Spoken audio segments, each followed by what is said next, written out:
Hi, everyone. I am Deb with AC Bikinis, and welcome to Angel Talk.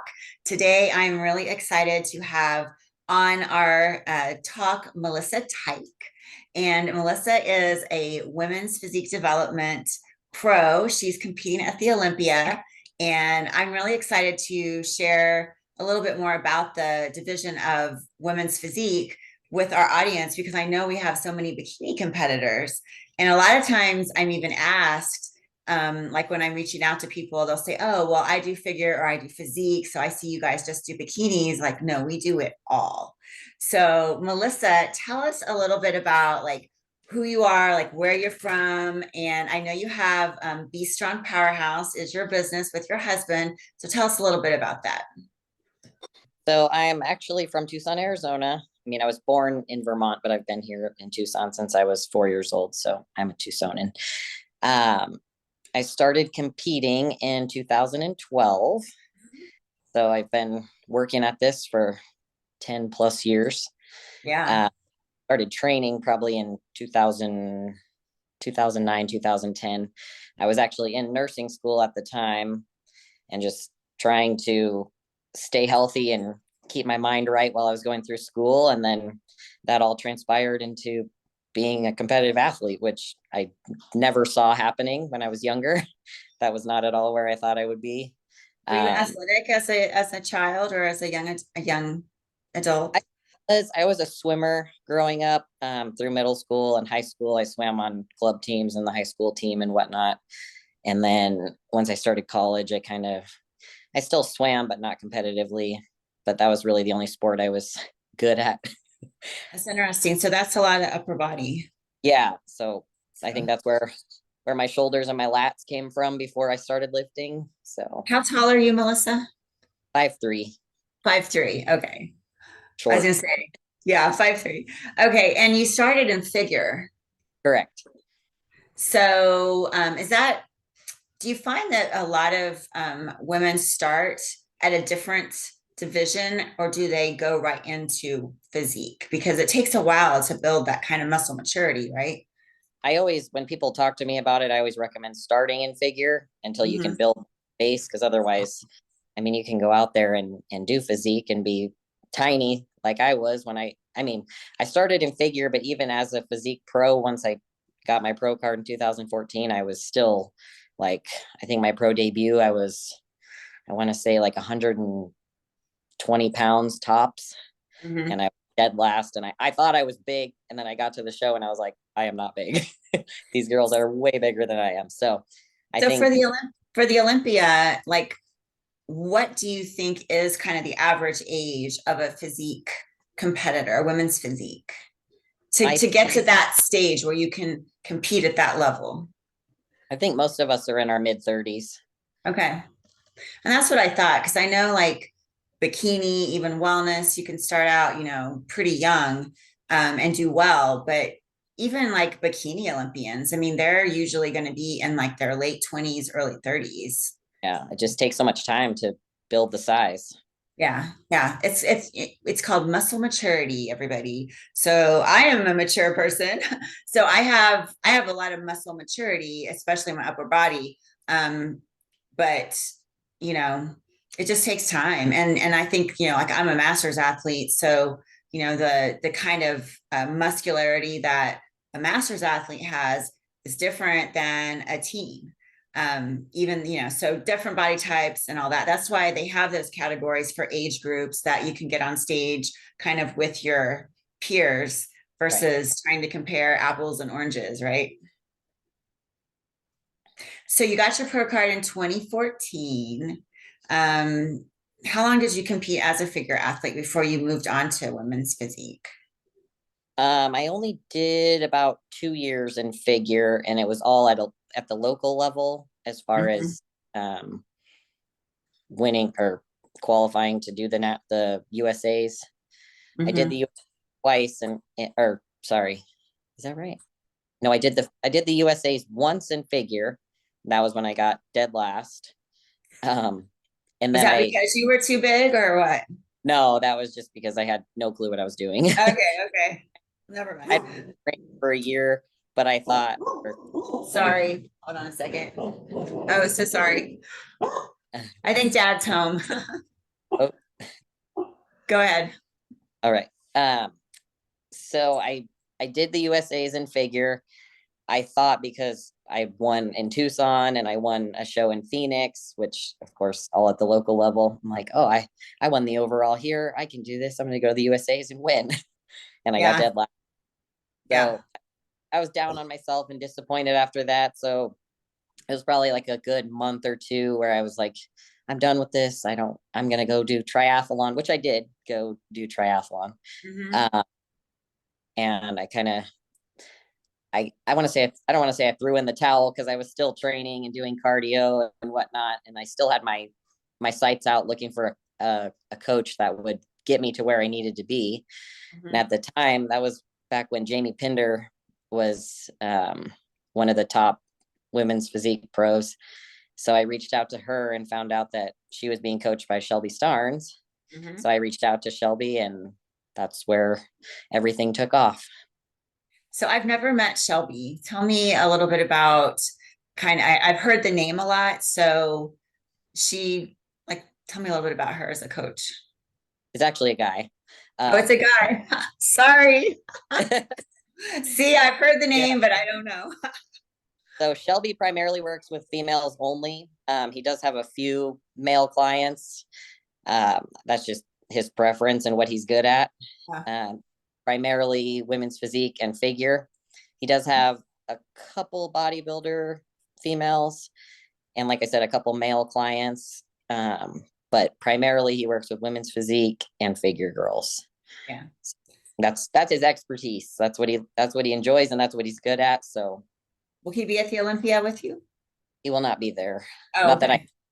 Where does he live? Where's he located? I he's in Michigan, I think Detroit, Okay. somewhere area. Well, sorry, Shelby. Hope sorry. So this is your second time at the Olympia. Yes. Second time. Yes. So how was it last year? Like this year, do you feel different going into it, or how do you I feel? do. The pressure is on because I won the Texas Pro and everybody's, saying it's going to be Sarah and I battling it out and Yeah. all this talk. So the pressure's on, but I like pressure. I do better.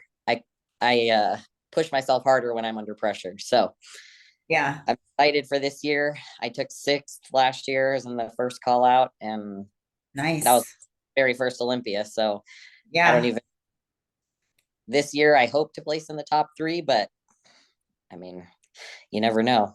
I don't know how everybody else is going to go up. You never know what the judges are going to be looking for on that specific day. So I'll just bring the best I can and we'll go from there. What is something that you would like for more people in the sport of bodybuilding to know about the women's physique category? Um, hmm. It's not a size game. Everybody thinks, oh, you have to be massive.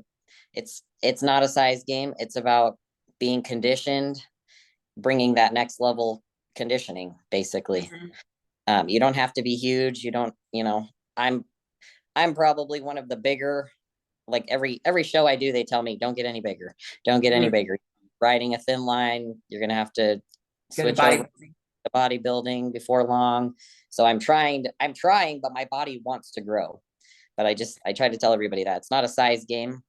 It's Mhm. about how conditioned you can get yourself to make yourself look bigger than you really are, I guess, in a sense. So I kind of just I really became enamored with the sport last year when I went to Sandy Williamson's women's conference in Mm. Vegas, and there was a session on all the different divisions, and I just fell in love with the poetry and the beauty and the grace of the posing of the women's physique pros. So that's, I mean, how do you make the decision if you're going to do figure, physique, or bodybuilding? How would somebody that's kind of in that body type make the decision which one to go to? Um, so figure girls are a little softer than us physique girls, less hard and grainy. Um, Bodybuilding, of course, they want the bigger muscle bellies, a grainier look. But I also heard at this show I just did this past weekend that they don't want the grains. So Mhm. They um, don't want the grains in anything anymore, right? yeah, isn't that what the actual bodybuilding category is? That's what I I mean, thought. it's the grains, the striation. Is that what you're talking about? Thin skin, veins, Mhm. striations, all of The that. veins. Isn't Yeah, that yeah, yeah, what the actual bodybuilding category is about, in my opinion? But yeah. I guess the judges are telling these girls to be less grainy and a little Mm, softer, but the mm, big full muscle bellies and that. But as far as figure, a little bit of a softer look, still a good amount of muscle, and then physique is kind of right in between the two. mhm. We're harder, muscular, not super striated, but still see lines. Yeah. And So the posing's very different too. So, to make like I kind of see the figure or the physique and the bodybuilding posing more as like a choreographed dance almost. Because I'm a right, dancer. So like I love that. So how do you kind of I mean you have to have the showmanship to go into those two divisions. I love our mandatory poses in women's physique. I am not the best at the routine part, which I own up to that Yeah. 100%. I'm not a dancer. I don't Yeah. have swagger, I guess you would call it. Yeah. So that for me, the hardest part is the choreographing the routine. I do have I'm working with Quentin Patterson for my routine. Mhm. He's very advanced for my level as far as that goes, but we're Mhm. gonna make it nice and crispy good for the Yeah. Olympian. So Crispy good. yeah. I love it. And you're going to be in our fashion show. Yes. So we're really excited. Going to see some really great costumes from Melissa. Do you have any teasers as to how you're going to theme your costumes out, or have you thought about that? Honestly, haven't really thought about it yet because I just got back from the show. And we Uh, just got your suits ordered. Yeah. So but we'll be working on it. I was plenty of actually time. reach out to Brooke to give me some pointers on that since she's The done it pointers. plenty of times. Yes. And we were going to have Brooke on today, but we kind of had a little communication. So we don't have Brooke today. Maybe we'll be able to get her on another one. But tell us a little bit about like you. Like you said, are you still you still work as a nurse? Is that right? I do. I actually took 2 months off for the Olympia so that I can Mm-hmm. focus 100% on bringing the best look that I can to the stage because as anybody who else is a nurse or works night shift, it's yeah, it is only 312s, but I work overnight 7 p.m. to 7 a.m. and doing the flip flop back and forth days to nights, and then just the stress of working, period, just takes a toll on my body. And Yeah. I saw it in myself this past prep for the show that I just did last weekend. It's just it's hard, period. Yeah. Yeah. I need I need to capitalize on my rest and my recovery, and working overnight is not conducive to that. So I had to make a decision to just take a couple months off and then I'll go back to work afterward. Bodybuilding is a sport where everything really does show on Correct. your body. I Mm-hmm. mean, your fatigue shows, your stress shows, your conditioning, lack of conditioning. Did you get all your cardio in? Did you not? Are you training? Are you eating right? It all shows. Yeah. I mean, there's just really no way to like do things in private and say, oh, I'll do this and nobody will know because it'll show, Yeah. right? Yeah, and rest and recovery is so important.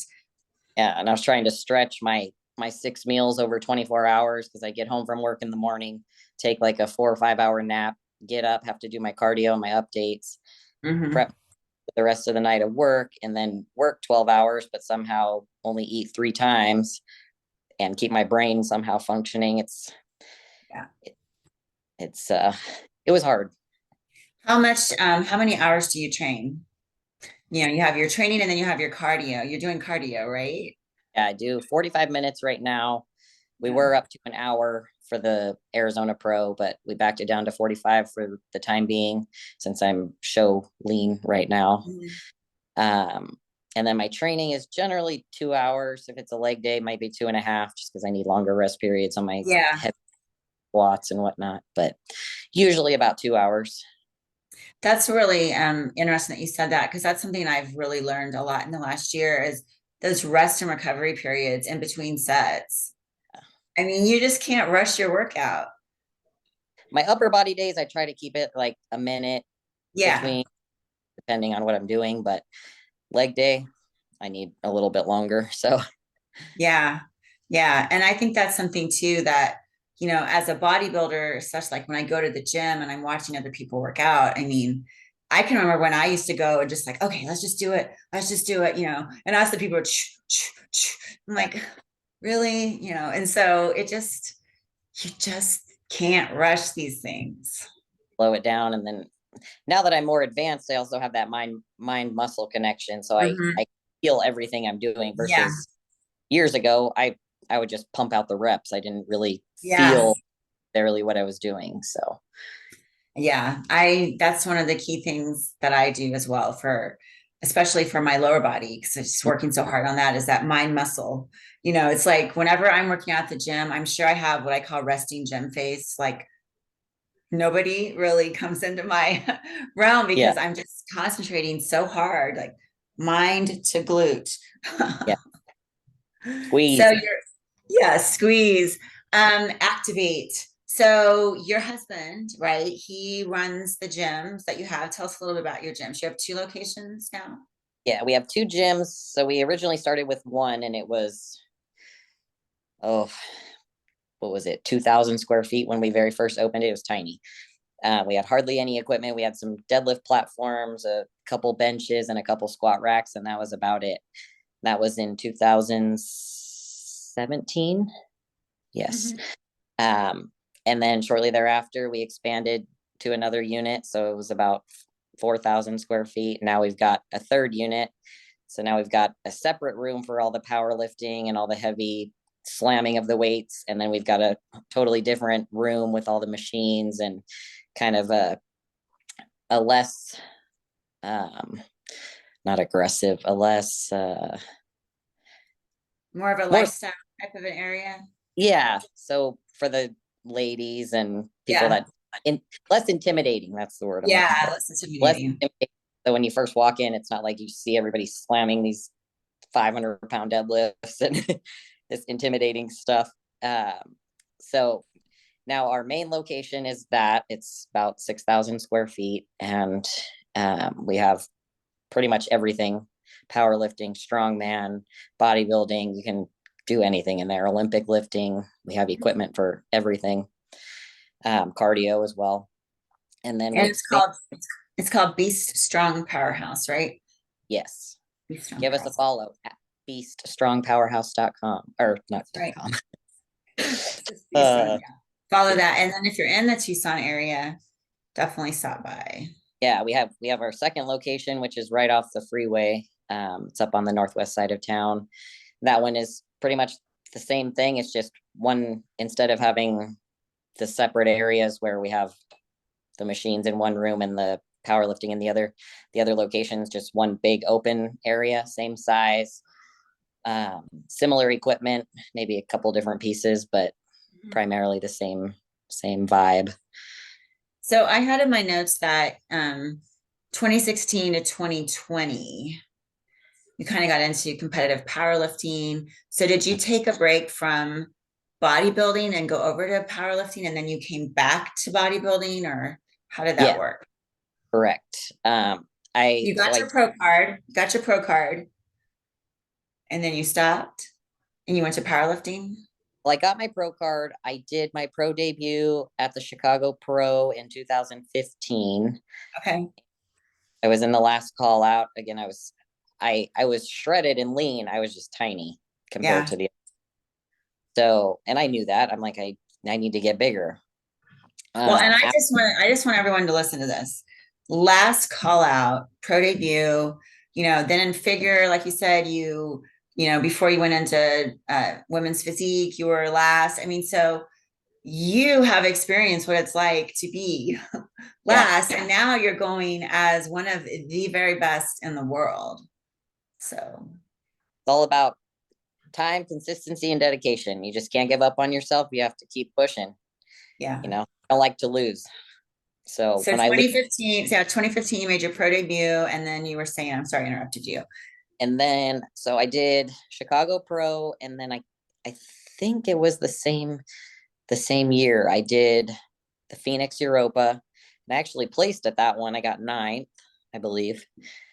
And then in 2016, right before I met my husband, I did the Arizona Pro. And same thing, I got last call out. And so I met my husband probably a couple weeks after that at the gym here in Tucson. And Nice. this man had the nerve to tell me, yeah, you looked really good at the show. You just needed like 3 more weeks. Now, does he do competitive bodybuilding too? Yeah, we still joke about that comment to this Yeah. day. So at least he Well, was when honest. my husband met me, he told me I had broccoli between my teeth. So I Well, don't thank know. These guys need different lines, right? Or maybe they have the line because they got us both, right?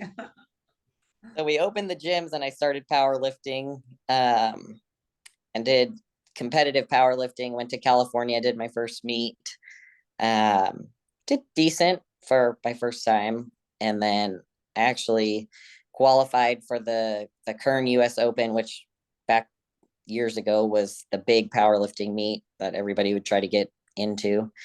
So I did that in the 148 weight class, 67.5 kilo, and I actually won the weight class there. I squatted 451 in reps, bench 253, I want to say, and then deadlifted 451 as well. Then I did another powerlifting meet here I think this next one was in Phoenix, and I actually injured my back at that one. Not at the actual, I mean, I didn't feel the pain at the meet. I felt the pain probably a week or two later. I couldn't even get under an empty squat bar. That's how, like, still don't even know exactly what happened. The physical therapist that I saw thinks my SI joints were just locked up on both sides, but it took a good year of me going back to just a bodybuilding style training, till I could actually deadlift and squat again. And that's when I made the decision to go back to competitive bodybuilding. And then I did the Arizona Pro after having all those years just powerlifting, and I won that I call it my pro debut. So is that was that last year? That was 2020. Did That was that 20, qualify? Did that 2020. qualify for the Olympia last Yeah. year? Yeah. That is so crazy. So you took this break off of competitive bodybuilding, then you come back in, jump in, and you win, and now you're qualified for the Olympia. Yeah. Like, kind of just came out of nowhere. Nobody knew who I was. Yeah, Who is this Melissa Teich? that is crazy. And then I did it again in 2021 during COVID and Yeah, double qualified for the 2021 Olympia. So good. Yeah. So then how many times have you competed this year? twice. I did the Texas Pro and then I just did the Arizona Pro Yeah, this past. cool. So getting back to you. So I was asking Melissa before we got on if these little piggy tails up here are the little cinnamon rolls are her trademark, because I know on stage you always have like some kind of a long ponytail or something. So you say I your always, hair is like really, really long. I always have pigtail French braids on Yeah. stage. Yeah. It's Like, yeah, I yeah. don't have to worry about moving my hair or it being in the way. So Yeah. So yeah, in the divisions of bodybuilding and things like that, you're more often going to see the shorter hair on the ladies or having it up. So that's different again from bikini. Um, how old are you now? 34. 34. So you've done so much and you're still so young. I mean, to me, that's very, very young. So that's awesome. And you've been married since 2017. 17, five Oh, years. look at Just me getting my math right. Well, I'm really excited to see you in action at the Olympia, to meet you. We've never met in person. again, I just, scrolling around on Instagram and saw you and thought, you know what, I'm just going to ask. So what I do as a brand director and kind of sponsored athlete director is it's almost like asking people out on a date. Like you scroll around and you see somebody and it's like, hey, Hey, I think you're really awesome. Do you have a suit company? So that's kind of just what we do. And were you surprised to hear from us? Have you been like, has everybody like in your DMs after you qualified for Olympia or what? I've had some just mostly just random like Yeah. people. "Oh, I'd love to sponsor you, blah blah blah," but no like true companies. So Yes. yeah.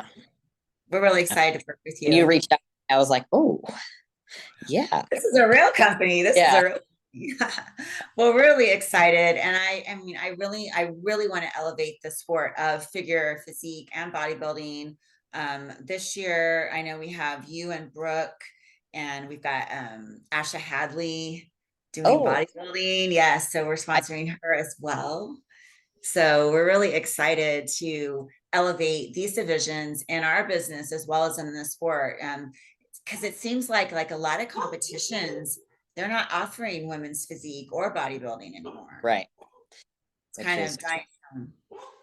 unfortunate, but yeah, Yeah, because that's where it all started yeah, from that. And then we went into bikini, and then wellness just came on the scene in the last couple of years. But it's kind of sad to see that happening. yeah, disappointing. Well, Well, I am about ready to have the dogs start going crazy, so I will let you go. But again, we are going to have this on our YouTube channel, Angel Competition Bikinis.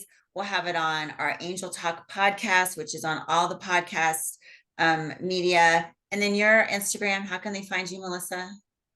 You can find me at Miss Beast, MISSBEAST 25_IFBB Pro. Yes. Well, I'll look forward to seeing you in a few weeks. And thank you so much for joining us. Thank you for having me. Bye bye. Bye. All right. Stop the recording. Thank you so much. Let's see. Stop the recording. Stop.